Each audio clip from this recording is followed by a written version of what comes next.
Oye País, buenas noches, Oye País, yo soy Rudy González, gracias por su compañía en esta hora como cada noche aquí por Color Visión.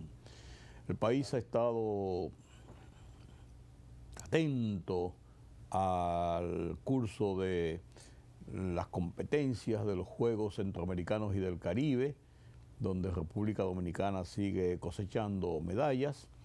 Y también, mientras esto ocurre dentro del marco de lo deportivo, de lo festivo, de lo alegre, está el código, están los códigos, el código laboral que se quedó entrampado, el código penal que fue ya promulgado y ahora está siendo motivo de comentarios de diferentes sectores del país. Tenemos la decisión del Tribunal Constitucional sobre el tema de los horarios de expendio de bebidas y centros de diversión, pero también tenemos el tema de hacia dónde va el gobierno en los últimos 2 años que tiene de gestión Luis Abinader, el PRM y una ola de rumores que hay de cambios y de relanzamiento, le llaman incluso. Pero también está el plano internacional. El tema de vuelven los choques, los enfrentamientos entre Irán y Estados Unidos. Keiko Fujimori asume el poder y en Venezuela se trata de buscar los mecanismos para conducir a un eventual proceso electoral y tratar de encauzar institucionalmente nueva vez a la República Bolivariana de Venezuela. Estos temas internacionales los vamos a analizar con nuestro analista internacional de toda la semana, Julián Roa, en la tercera parte de esta emisión de Oye País. Mientras tanto, recordamos que este sábado Listín Diario arriba su 137 aniversario, el decano del periodismo en República Dominicana. El Listín Diario lo van a celebrar con una tradicional misa en la catedral, una misa en la Catedral Primada de América, en la zona colonial, pero va a ser el lunes día 3 de agosto.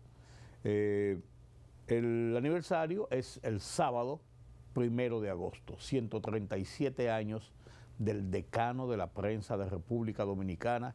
Sigue siendo uno de los principales medios de comunicación del país, con una reputada trayectoria, con una dirección de muchos años de un veterano periodista como Miguel Franjul, que encabeza un grupo de profesionales que hacen la labor cotidiana de dar las informaciones, los análisis, los comentarios y poner en contexto lo que ocurre en el país y en el resto del mundo. Todo esto y otros temas después de la pausa. El Observatorio de Políticas Migratorias sostuvo este miércoles una reunión de trabajo de campo con las autoridades migratorias del país, encabezadas por el director general de Migración, vicealmirante Luis Rafael Lee Ballester, quien informó que hasta la fecha se han deportado más de 226.500 extranjeros que se encontraban con estatus migratorio irregular en territorio dominicano. El director de Migración reveló también que fruto de las labores de inteligencia migratoria y contrainteligencia que realizan, han detectado la existencia de redes binacionales con ramificaciones en Haití y República Dominicana que se dedican al tráfico ilícito de personas hacia el interior del país con rutas bien establecidas, tanto a pie como en transporte vehicular. La Sociedad Dominicana de Infectología realizó un llamado a la población a mantener la calma ante los 2 casos de viruela símica confirmados por el Ministerio de Salud Pública y al menos 7 más bajo investigación en la provincia de San Cristóbal. La presidenta de la asociación, Yoris Roque Jiménez, explicó que hasta el momento la sociedad no puede emitir ninguna recomendación para toda la población, en el contexto de que no hay una transmisión comunitaria de la enfermedad viral, que se manifiesta a través de fiebre, erupción cutánea y dolores musculares, como aseguraron las autoridades del área de salud. Faltando 4 semanas para el inicio del año escolar 2026-2027 y a un mes de que vence el plazo otorgado por el Ministerio de Educación, MINER, para implementar la Orden Departamental 011-2026 sobre el uso de celulares en escuelas públicas y colegios privados, estos avanzan en la elaboración de protocolos que aplicarán para cumplir con la nueva disposición. En un recorrido realizado en escuelas públicas y colegios privados, la mayoría indicó que se encuentra en proceso de elaborar o adecuar sus protocolos, mientras que otros explicaron que ya contaban con reglas internas para regular el uso de los teléfonos móviles antes de la emisión de la orden. Ninguno mostró un documento físico adaptado a los nuevos lineamientos.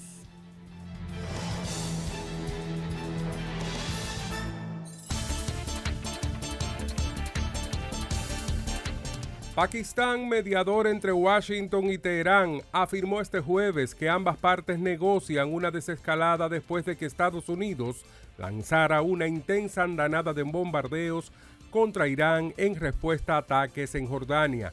Tras una semana de pausas, estas hostilidades reavivaron el conflicto, que además afectó a otros países hasta ahora al margen, como Egipto.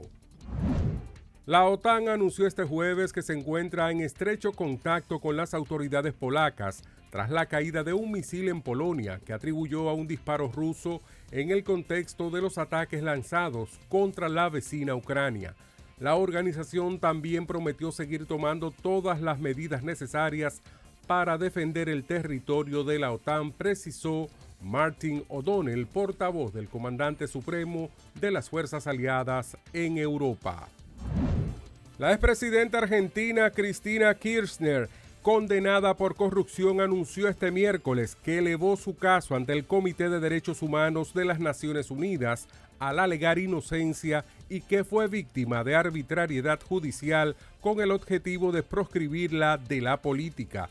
La exmandataria, presidenta entre 2007 y 2015 de centro izquierda, fue inhabilitada de forma perpetua para ejercer cargos públicos por defraudación en la contratación de obras públicas durante su mandato. Política, economía, sociedad. Los temas del día a día los contamos con claridad y con precisión. Recuérdate que el INTEVI se aumentó a un 18 para bajarlo a un 16. Sí. Una libertad de prensa que ellos no manejan y de expresión. Hay una especie de experiencia frustrada de la OEA en Haití. En Oye País, información veraz, periodismo con valor. Oye País, de lunes a viernes a las 12 de la medianoche por Color Visión. Siempre lo mejor. Periodismo de investigación, columnas, opinión, análisis, reportajes de fondo. Hora por hora, una completa plataforma multimedia. Periodismo con valor. Noticias horaporhora.com.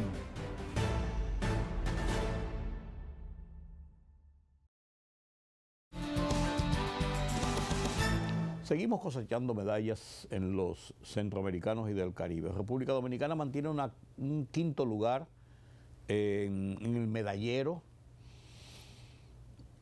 por debajo de México, que es la gran potencia deportiva en este renglón, aquí en la región centroamericana y del Caribe. En esta festividad deportiva en que participan más de 6.000 atletas, 37 países, 40 y tantas disciplinas. Centro de atracción, la capital, varias locaciones, principalmente el Centro Olímpico Juan Pablo Duarte. pero también en varias partes del país hay diferentes modalidades del deporte. Se jugó, por ejemplo, golf en Punta Cana. Ahí temas de remos y de esquí en Cabarete, por Sosúa y por la costa sur. O sea, hay diferentes locaciones donde hay actividades de estos Juegos Centroamericanos y del Caribe. República Dominicana, quinto lugar, mantiene en el medallero total, por debajo de México, que encabeza con el doble de quien más cerca le queda, Venezuela, de Colombia primero, Venezuela, Cuba y República Dominicana. Cuba y México se han disputado durante muchos años la supremacía del medallero en los centroamericanos y del Caribe que se han jugado. Cuba mantiene una posición importante, pero ha bajado un poco y México se ha ido muy por encima. Colombia se ha ido desarrollando como una gran potencia, lo demostró en El Salvador en el 2022, y Venezuela siempre ha sido un país de primera línea y lo sigue demostrando. República Dominicana, que es de pelea en el medallero, mantiene una posición en el quinto lugar y llegó en esta semana a sobrepasar las 1000 medallas ganadas en los centroamericanos. República Dominicana es importante y trascendente en el deporte y lo está demostrando nueva vez en República Dominicana. Tenemos Código Penal. Tenemos Código Penal que entra en vigencia este lunes, día 3.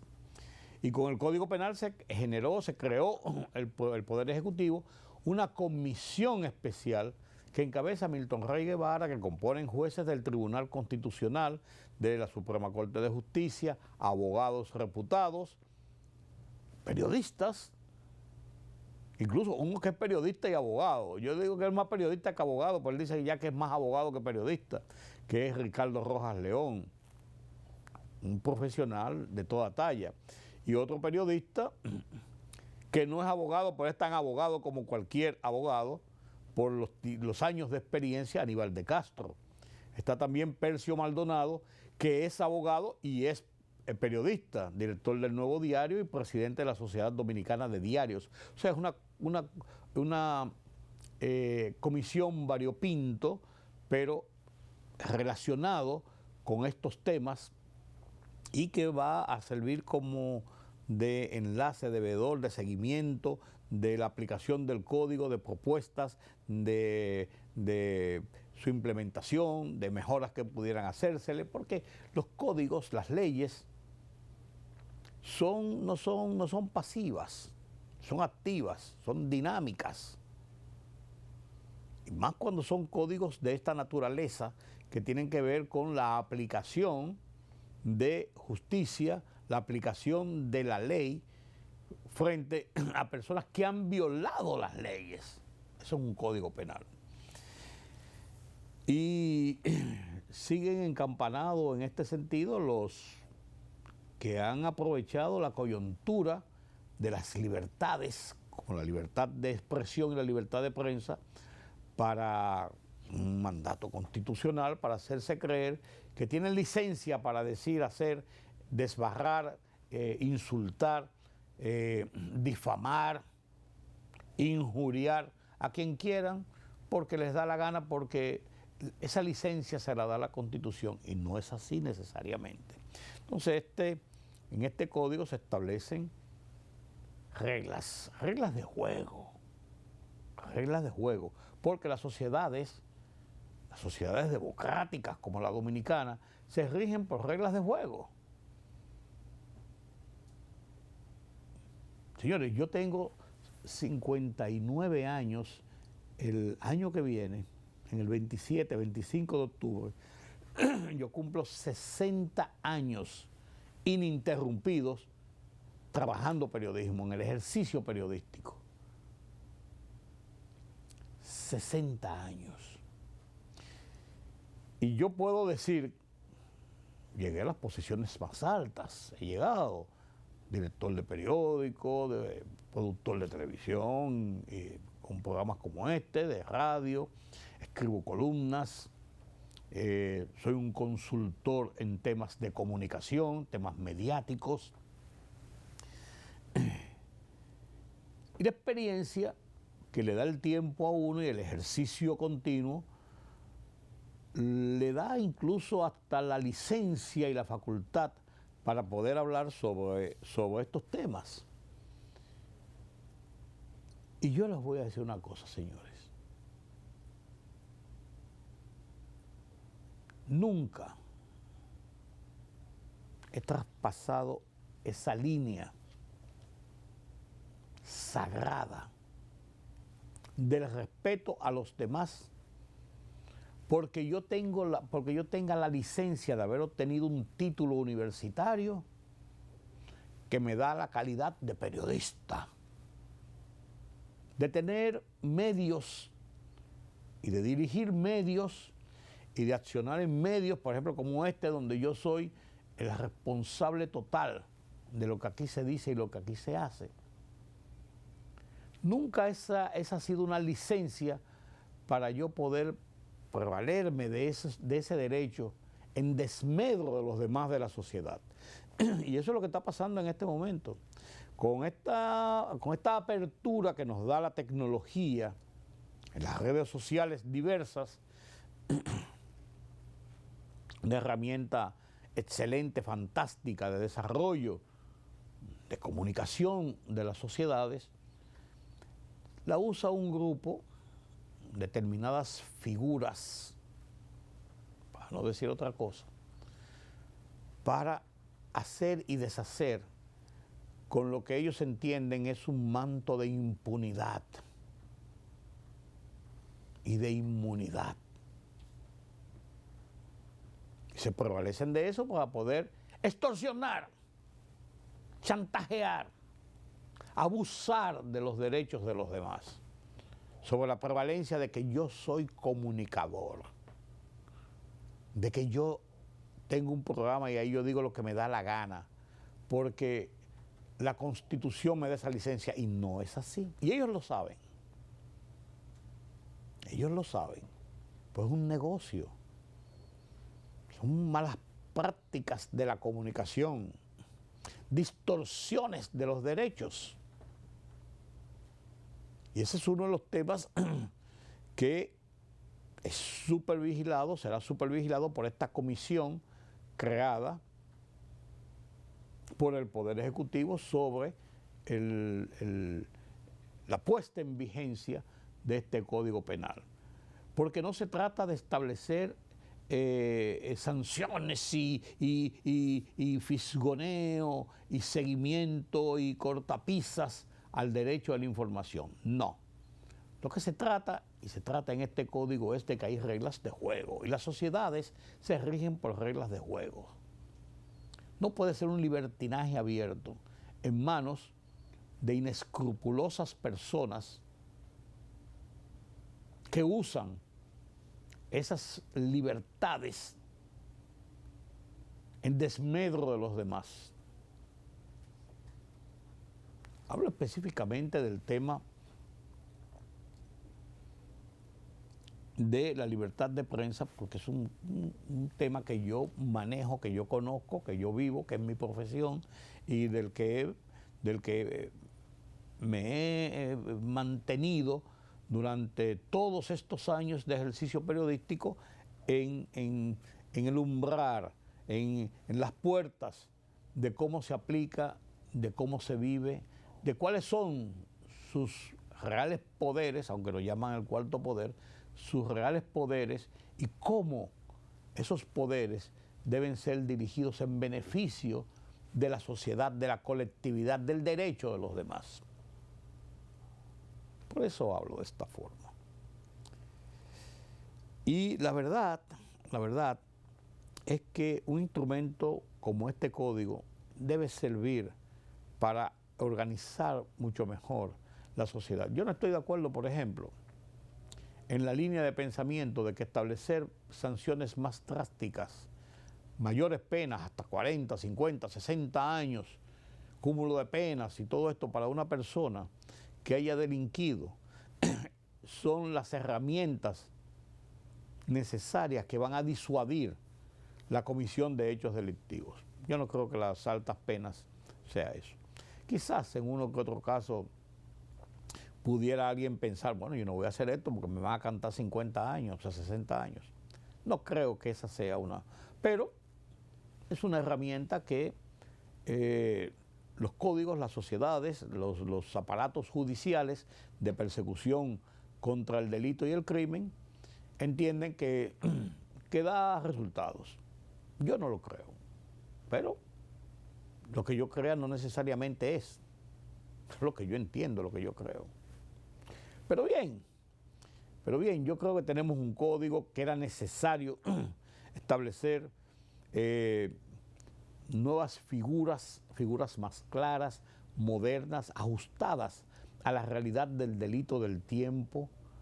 Además, es un código muy viejo el que teníamos, perdón señores, establecido a la usanza del Código Penal francés, Código Napoleónico, ya todavía con muchas virtudes, pero ya también con muchas formas defectuosas por el mismo paso del tiempo. Y era necesario llegar a este punto. Por ejemplo, yo insisto en que otra de las cosas es el apretujamiento, la rapidez, la ansiedad por las aprobaciones de 24 horas cuando se tiene tiempo de sobra para haber estudiado con calma y haber hecho las cosas sin prisa, pero sin pausa. Pero así son nuestros legisladores, que yo los califico de irresponsables porque dejan dormir las cosas cuando quieren y cuando quieren las apretujan, y eso no es buena consejera, según lo que dice mi experiencia de vida. Pero eso es así. Ahí está el tema del Código Laboral. Peremió ya porque terminó la legislatura en la que estábamos, y habrá que esperar el 16 de agosto para reintroducir nueva vez y continuar discutiendo algo que estaba consensuado durante años y que ya tiene 2 años más en el Congreso dando vueltas porque no hay un acuerdo por un tema, básicamente.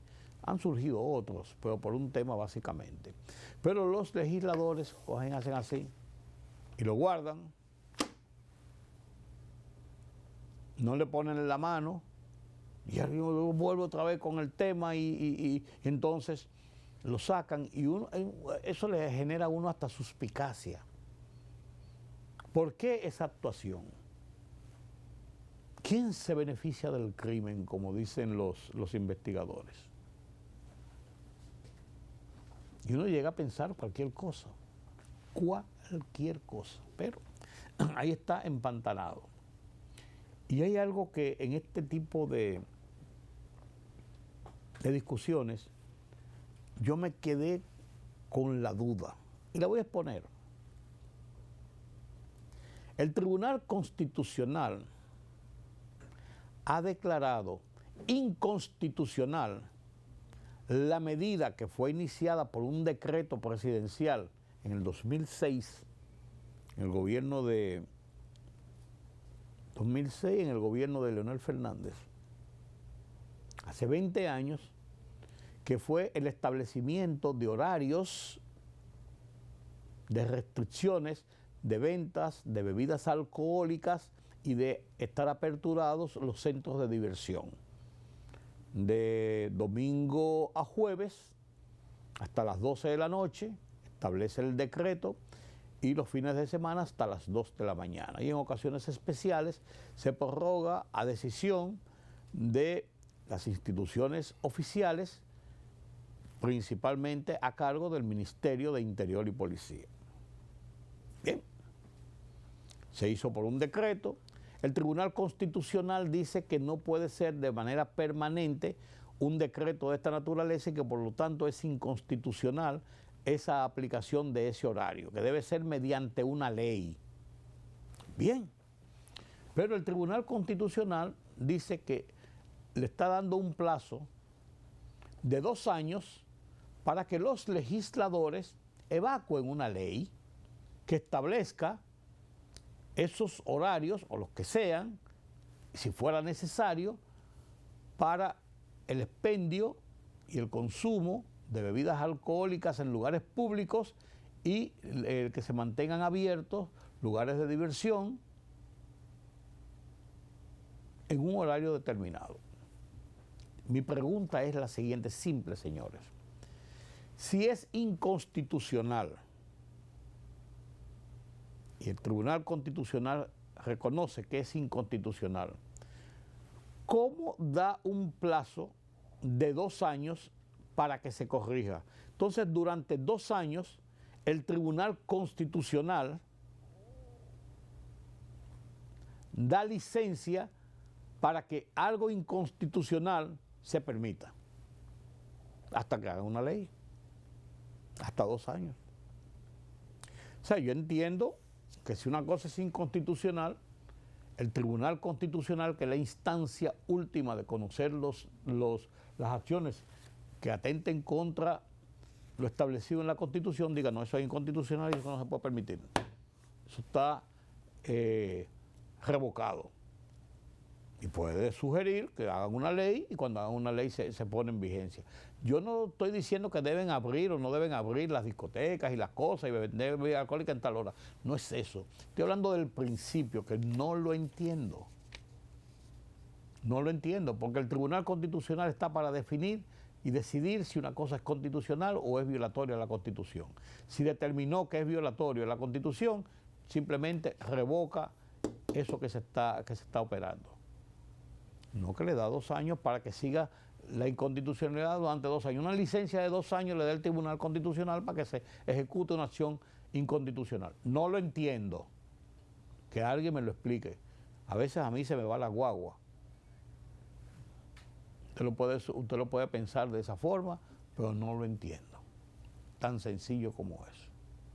Si usted lo sabe, explíquemelo. Y se lo agradezco. En otro orden,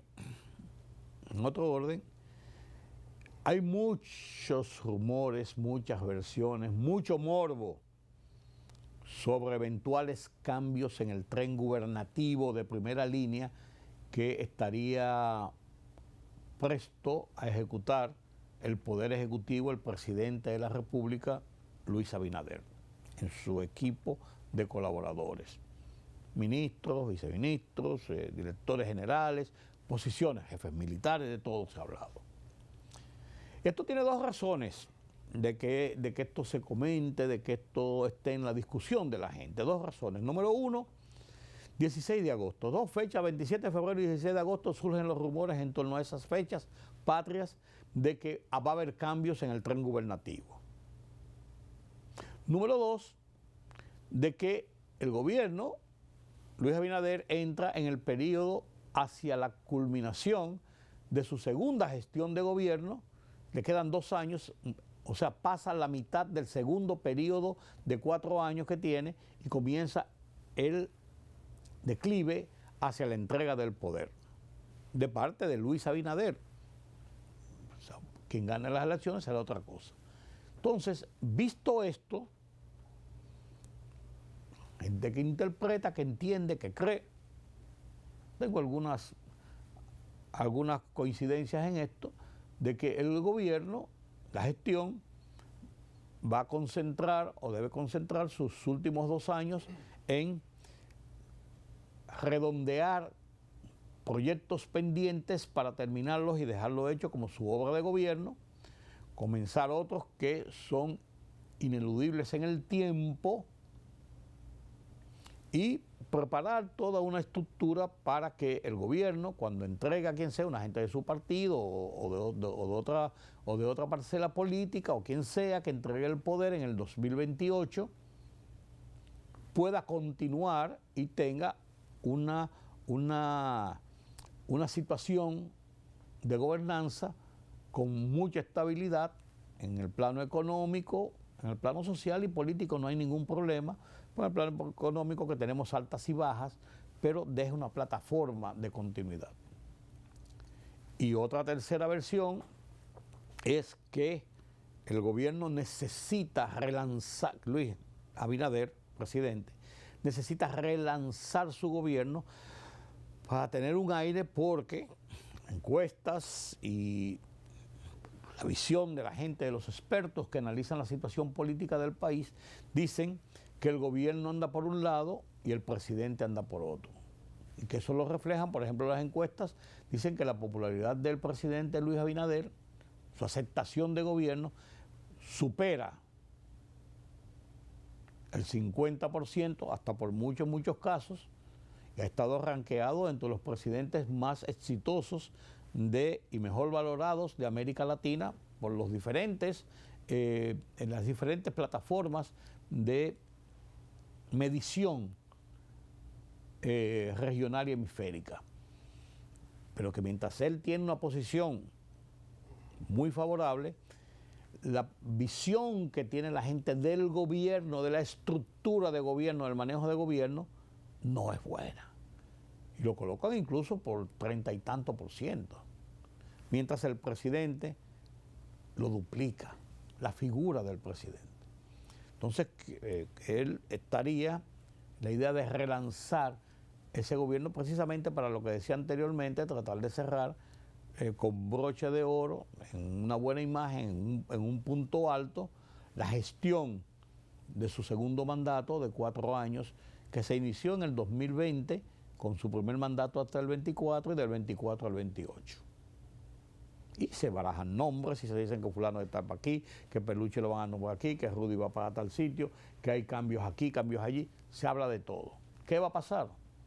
Ya lo veremos. Artículo 128 de la Constitución de la República les da las facultades al Poder Ejecutivo de nombrar, de trasladar, de cancelar, de designar los funcionarios y miembros de la administración pública. Ya veremos. Esta semana en mi comentario en el Listín Diario, en mi columna Oye País, se llama como este programa, hablo sobre el código. Después del código, ¿qué? Y pongo ejemplos de que la justicia no solamente debe tener las herramientas, y debe tenerlas, las herramientas idóneas para poder actuar, pero que también requiere de la fe, de la garantía, de la confianza que la sociedad tenga en la aplicación de esa justicia. Después del código, ¿qué? Mi columna de esta semana en el Listín Diario la comparto con ustedes a continuación.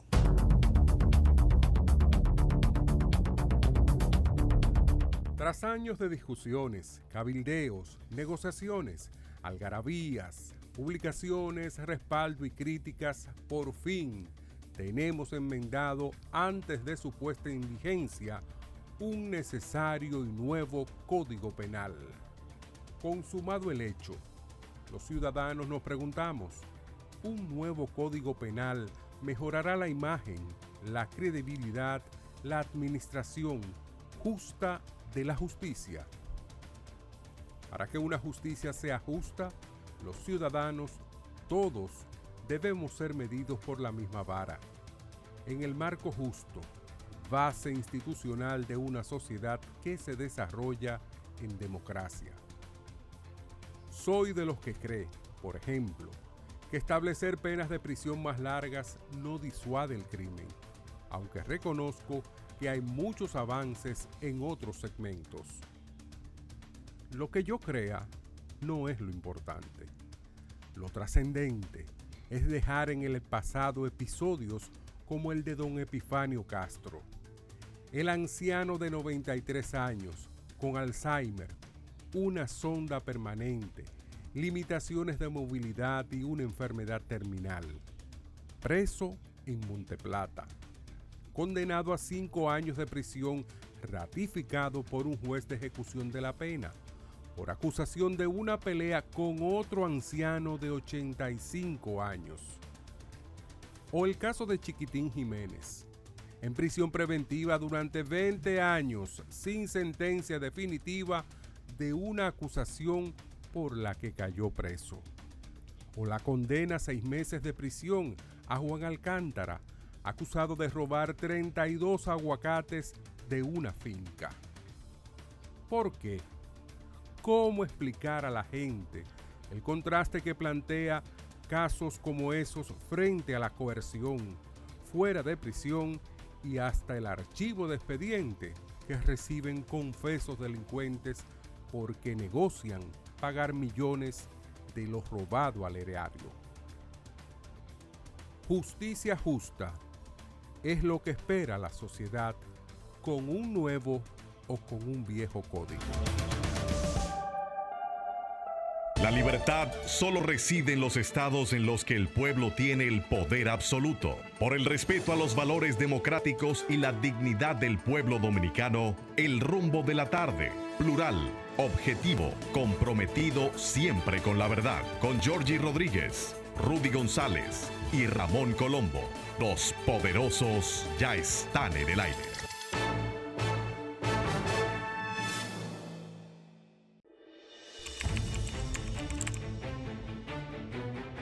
Periodismo de investigación, columnas, opinión, análisis, reportajes de fondo, hora por hora, una completa plataforma multimedia.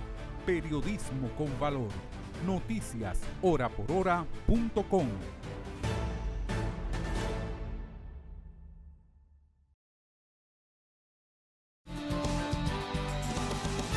Gracias por continuar con nosotros aquí en Oye País. Como le había anunciado en la primera parte del programa, el análisis de la situación internacional a cargo de Julián Roa, como de costumbre, no tiene desperdicios. Y hay temas que parecen recurrentes, pero semana tras semana uno ve como que no hay salida, o como que se agravan, o como que las perspectivas que habían hoy no son las que vienen la semana que viene. Y son parte de lo que domina el mundo y el hemisferio y nuestra área de influencia, y de una u otra forma nos afectan. El caso, por ejemplo, de la guerra en el Medio Oriente, la situación entre Estados Unidos e Irán, que irradia toda la zona y sus consecuencias. Un tema para conversar esta noche con Julián Roa, este conversatorio. Buenas noches, don Julián. Buenas noches, don Rudy. Dígame usted. Peluche no le saca el guante de la cara de que usted juega golf. Él no sabe que usted es un estudioso. Usted de aquí sale a estudiar, a leer. A veces se juega, a veces se puede ser Cádiz. Pero que no todo es juego. No, claro que no. Eso es lo que él no entiende. Cuénteme usted, esa situación del Medio Oriente es tan débil que uno no sabe lo que puede pasar mañana. Hoy hay una situación, mañana puede haber otra.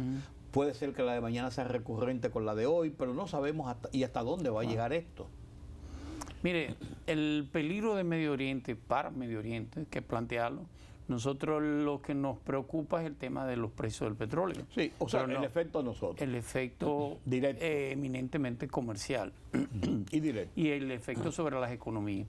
Pero Medio Oriente ha conseguido en los últimos 30 años una estabilidad política que se ha ido rompiendo con esta crisis. Hay que decir, Medio Oriente, los países que conforman la península arábica, parte de lo que es el Cuerno del África, y por supuesto que Egipto, que podríamos incluirlo dentro del Mar Rojo, todo ese entorno, desde el Cuerno de Somalia, yo le diría hasta el Líbano, son territorios que, con excepción de Israel y Palestina, se han mantenido con cierta paz y cierta estabilidad. Dos ejes de poder, dos polos de poder. Dentro del sunismo, Arabia Saudita. La mayoría de los países ven en Arabia Saudita no solamente una especie como de Meca, aunque en ella está la Meca. Sí. Como un liderazgo. Correcto, sí. Sobre el sunismo. Y sobre el chiismo, Irán. Significa que el gran perdedor de una inestabilidad política en toda la región, una crisis, es Arabia Saudita en todo caso. Qatar tiene una posición como de transición, Sí. aunque tiene unas relaciones muy armoniosas con Arabia Saudita, pero su política internacional tiene más acercamiento hacia el chiismo. Es una especie como de buscar un liderazgo dentro de la propia península, en este caso de toda la región. En los ataques de Estados Unidos a Irán se han irradiado a otras áreas. Primero estuvo Irán contra Israel y fundamentalmente contra Israel, algunos países árabes. Luego fue la Hezbollah en el Líbano contra Israel. Ahora es Irak, en este caso, o una milicia iraquí muy cercana a Irán, quien ataca, en este caso, bases de Arabia Saudita. Y el FAO se le pega a Irán de todas maneras. Por supuesto. Arabia Saudita ha intentado no entrar a la guerra, pero la verdad es que no ha sido posible.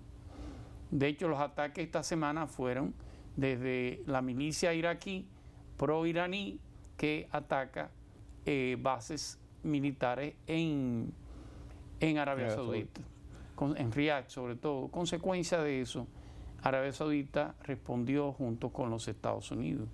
Y eso la consecuencia sería perder esa hegemonía en el territorio. Y lo involucra en el conflicto directamente. Totalmente. Conflicto en el cual Estados Unidos puede salirse en cualquier momento. Sí, no así Arabia Saudita. No, y están en el territorio y están en la situación. Este príncipe de Arabia Saudita, Bin Salman, sustituye al tío, recuerda, sustituye al padre.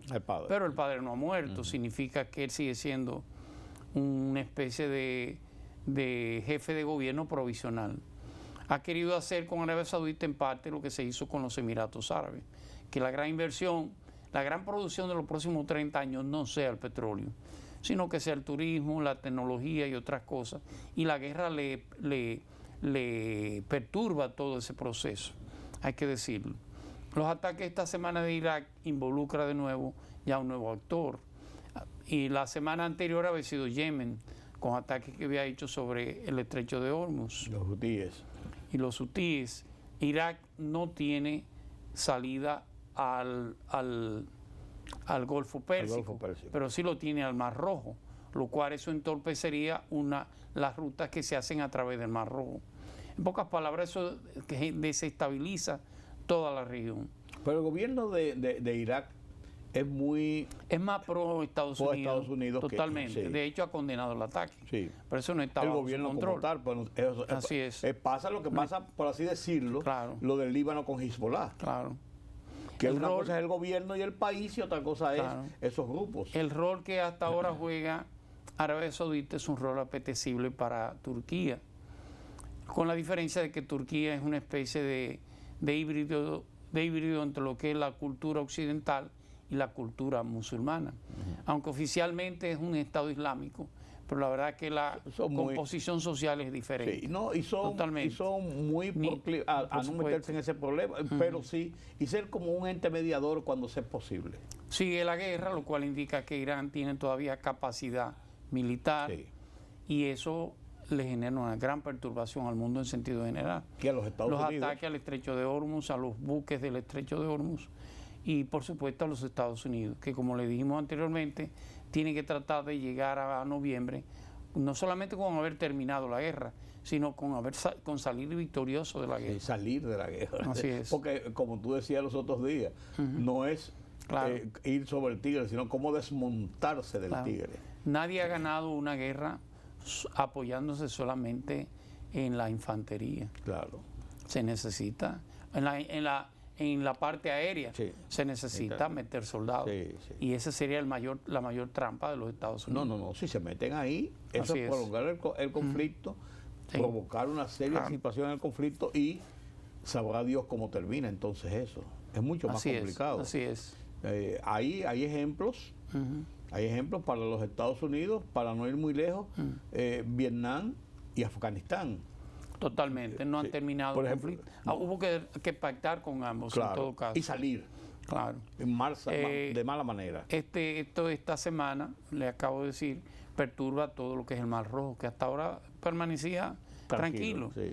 Los barcos salen del Golfo Pérsico, como se dice, entran al Mar Arábico y del Mar Arábico entran a la zona del Mar Rojo. Del Mar Rojo suben a lo que usted llama el Canal de Suez, ¿no, verdad?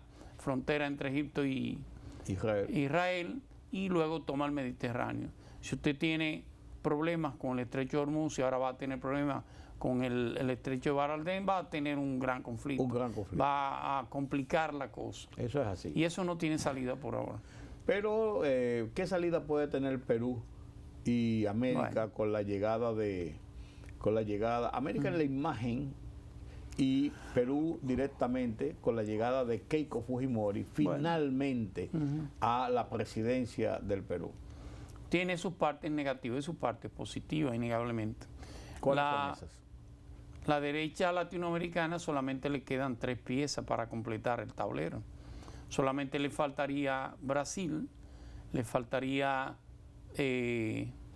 Nicaragua y Guatemala es una transición. Sí, Guatemala. Y ahí, México. Sí. Después todos los países están en manos de la derecha extrema latinoamericana. Eso puede ser, si ambos pensamientos se han disputado la idea de que tienen la solución a los problemas latinoamericanos, pues el momento de la derecha. Sí. ¿Lo va a resolver? Bueno, habría que ver. Sí. Yo personalmente creo que la cosa, el tema de la asimetría en la distribución de los ingresos, el tema de la pobreza, podrá mejorar, pero no a los niveles que vaya a satisfacer de la solución latinoamericana. Por lo tanto, esto es un péndulo. El fujimorismo es una suerte de ideología, de tendencia política, de sistema político que puede imponerse en el Perú. ¿O no existe? Simplemente es un nombre. Claro que no. Es un nombre. Recuerde que el Perú inicialmente, como todos los países latinoamericanos después de la Segunda Guerra, se dividió en las 2 grandes ideologías.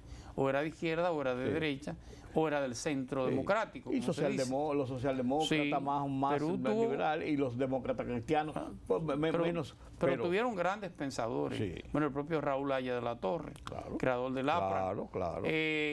Pero en los últimos tiempos el Perú, sobre todo por el tema de la guerrilla peruana, usted recuerda la guerrilla de Sendero Luminoso y Abimael Guzmán. Claro. Bueno, pues parte de lo que prometió el padre Alberto Fujimori fue seguridad y estabilidad política peruana. Y lo consiguió. Lo impuso. El apresamiento de Abimael Guzmán, la represión en el Perú hizo de Alberto Fujimori, pudo reelegirse de hecho inclusive. Fue un gobierno estable, sumamente dictatorial, sumamente violador de los derechos humanos, autocrático. Sí. Terminó algunos temas de corrupción que todos conocemos, sobre todo su gran asistente de aquel entonces. Vladimiro Montesino. Pues esta joven lo que está prometiendo es eso. Y lo que la gente compró fue, ante un periodo de inestabilidad, después de la salida de Fujimori, todo lo que ha habido son gobiernos de muy poca permanencia. Claro. Perú ha tenido 8 presidentes en 10 años. Una inestabilidad política total. Porque a alguien se le ocurrió también colocar en Perú lo que tiene Ecuador. Y es que el Congreso, como primer poder del Estado, tiene la capacidad de revocación del presidente de la República. Y el presidente de disolver el Congreso. En el caso del Ecuador, de lo que ellos llaman muerte súbita. Muerte súbita. Pero eso es una locura en estos países latinoamericanos. Perú y Bolivia son estados plurinacionales. De hecho, tienen una gran población indígena. Tienen quechuas, tienen aymara, tienen guaraní. Tienen una población que en algunos casos sobrepasa más del 30%. Entonces, usted intentar meter figuras que en Europa son perfectamente aplicables, como lo es en España, lo es sociedad más organizada y más. Pero en estos países latinoamericanos es una quimera. ¿Cuál es el resultado? No, hay un peligro. Bueno, y tiene no solamente el peligro, tiene los resultados. Sí. Una inestabilidad política en todo el sentido. Con el caso de Keiko Fujimori, la gente le compró seguridad y disminución de la violencia, de la delincuencia. Y después de su toma de juramentación, en el primer Consejo de Gobierno lo que ha planteado es solicitarle al Congreso 140 días como un estado de emergencia en el cual se le otorgue, es una tradición en Perú, poder de crear los famosos decretos leyes, que ella fuera capaz durante 140 días de gobernar por decreto. Dentro de ello planteaba la idea de que la seguridad en los territorios pase de la policía a ser parte de las Fuerzas Armadas. O sea, va a crear un estado militar prácticamente para estos próximos 40 días. 140 días. Si el resultado es positivo, va a conseguir un gran apoyo. Y esa sociedad peruana está dispuesta a pagarle cualquier tipo de exabrupto siempre y cuando pueda llegar tranquilidad de nuevo al Perú. La misma forma como llegó ella tan precaria en el proceso cuantitativo de las elecciones, hace surgir el temor de una oposición muy radical del Congreso, y con estas modalidades que tiene el Congreso peruano, o sea, la institucionalidad peruana, como tú bien señalabas, lo que pasa en Ecuador y que también ha pasado en el Perú, este es el ejemplo. Podía suponerse que Keiko podía estar todos los días transitando sobre una navaja afilada. En el caso de ella no, porque las elecciones en Perú son elecciones separadas. Y la verdad que en las elecciones congresuales ella salió más favorecida que la oposición. Ella tiene una mayoría, no una mayoría precaria, pero una mayoría. El voto de protesta, como ellos le llaman, para juzgar al presidente, no es posible conseguirlo en este periodo de 5 años, a menos que... Por lo menos con la composición política que hay, pero... A menos que parte de lo que hoy forma parte de su alianza partidaria se rompa. Eso va a depender mucho de ella. Pero esto también le da esperanza a Perú, que va a tener 5 años, que es el periodo de estabilidad política. ¿Qué ha pedido ella además de la parte de seguridad? Permitir inversión extranjera con requisitos mínimos, con trámite burocrático lo más disminuido posible. Muchos de ellos eliminando algunas de las restricciones y trabas legales que impiden la inversión en el Perú. Perú, dentro de Sudamérica, es el segundo país con mayor poder militar, inclusive después de Brasil. Perú tiene un poder militar mayor que el propio de Argentina. Tengo una idea. Es un territorio de casi 1 millón de kilómetros cuadrados. Tiene un potencial enorme en términos económicos. Ha sido de las economías más estables, aún con todo el tema de delincuencia y con violencia. Todo el problema político, la economía se ha mantenido con mucha estabilidad. Correcto. La cuarta aspiración de Keiko Fujimori llegó, como dicen, la cuarta de la vencida, no la tercera. No, en este caso la cuarta. La cuarta de la vencida. Habría que ver cómo hace su gobierno, pero va a comenzar con mano dura. ¿Qué es lo que está pidiendo Latinoamérica? Sí, es lo que te iba a decir. Ese puede ser un ejemplo de hacia dónde realmente gira, porque si el ensayo de ella, o sea, es un fracaso, fracasa un sistema, fracasa una idea. Si es positivo, entonces se puede tomar como ejemplo para otros caminos. Ella, una delegación en representación de ella, estuvo en la cumbre que se celebró en Buenos Aires, la cumbre de la derecha, de los conservadores, de los liberales, qué sé yo, y en la cual se acusó directamente a Luis Ignacio Lula da Silva de estar involucrado con el narcotráfico. La consecuencia fue un exabrupto del propio presidente Milei. La consecuencia fue retiro, el llamado a consulta del embajador brasileño que es una protesta diplomática pública. Y tiene que ver mucho con el apoyo a la candidatura a la presidencia del hijo de Bolsonaro, que tiene posibilidades, pero las elecciones son en este mes. Las posibilidades van a ser mínimas. Todavía hay una diferencia de casi 7 puntos entre él y el presidente actual, que es Luis Ignacio Lula da Silva, que es el último faro de luz, él y la Sheinbaum, la presidenta de México, de 2 gobiernos liberales. De los dos países más grandes del continente latinoamericano. En un mar prácticamente de derecha, hay que decirlo. Así es. Y no podemos concluir este conversatorio sin tocar el tema de Venezuela, que este sábado comienza oficialmente las conversaciones entre oposición y gobierno, o sea, entre chavismo y oposición.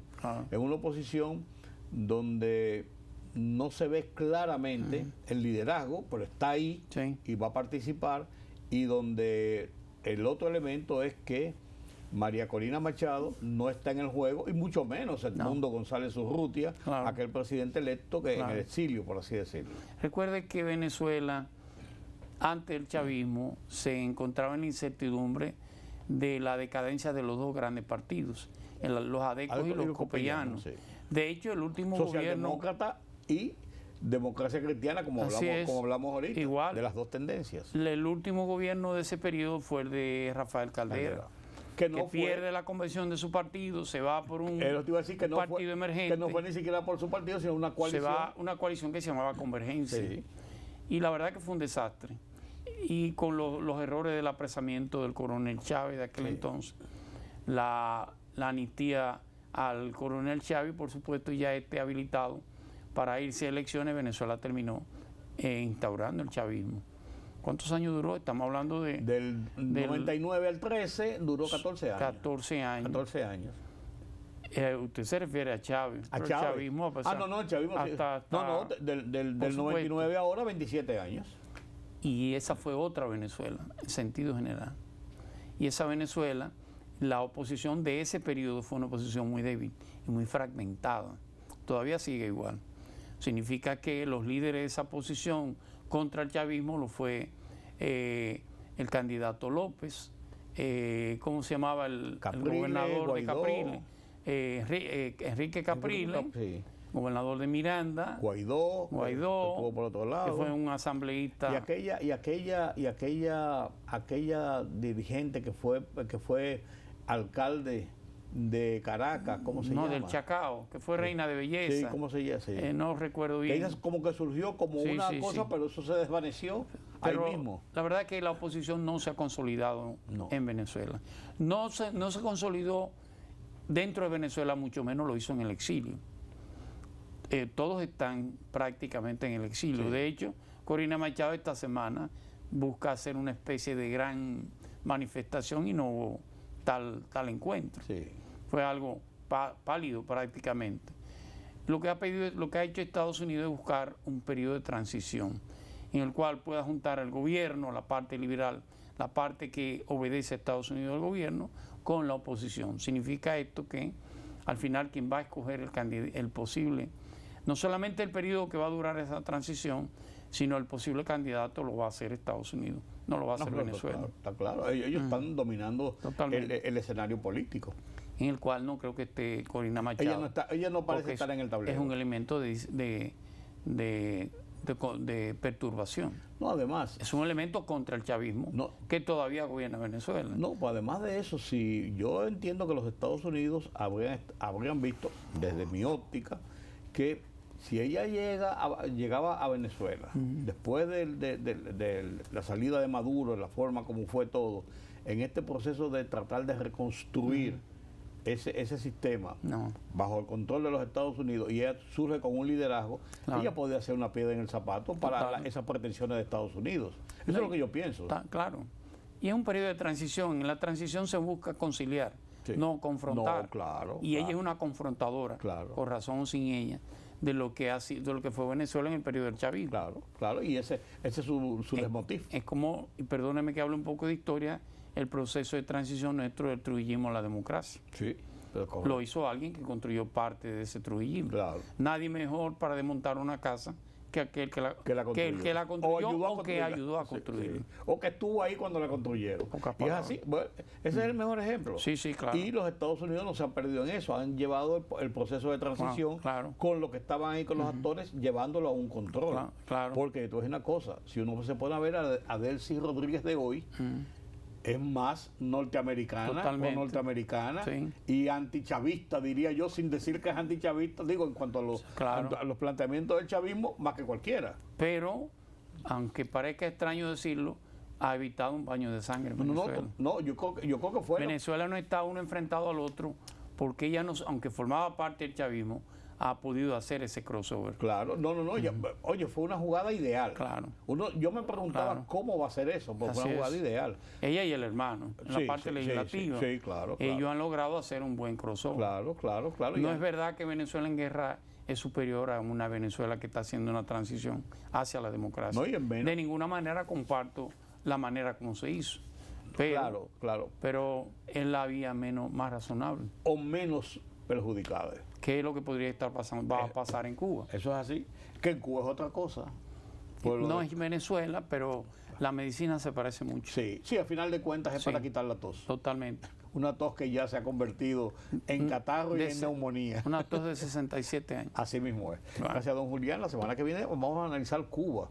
Así lo Porque haremos. parece ser que las negociaciones van avanzando en Cuba y parece que hay unas reuniones este fin de semana que podrían arrojar una luz de hacia dónde van realmente las negociaciones con Cuba. Bueno, ya la gasolinera, las compañías distribuidoras de combustible pueden entrar a La Habana. Sí. Pueden hacer negocios en La Habana. Y hubo cientos, qué sé yo, cuántas medidas que se dictaron para poder abrir el comercio. Algo folclórico es que son las gasolineras y los auspicios de ancianos. Sí. No sé qué gran negocio puede ser ese. Habría que ver. Hay que ver dónde hacen esquina. Gracias, don Julián. Gracias a ustedes por acompañarme. Qué buen conversatorio sobre los temas internacionales, lo que está pasando en Venezuela, lo que está pasando en el Medio Oriente, básicamente, y las perspectivas de Keiko Fujimori de cara a este nuevo gobierno en el Perú. La semana próxima tenemos una cita nueva vez con Julián Roa para analizar qué pasa este fin de semana y el principio de la semana que viene. Por nuestra parte ha sido todo en esta emisión de Oye País, con una convocatoria para mañana nueva vez aquí en Color Visión. Yo soy Rudy González. Pasen un feliz resto de la noche.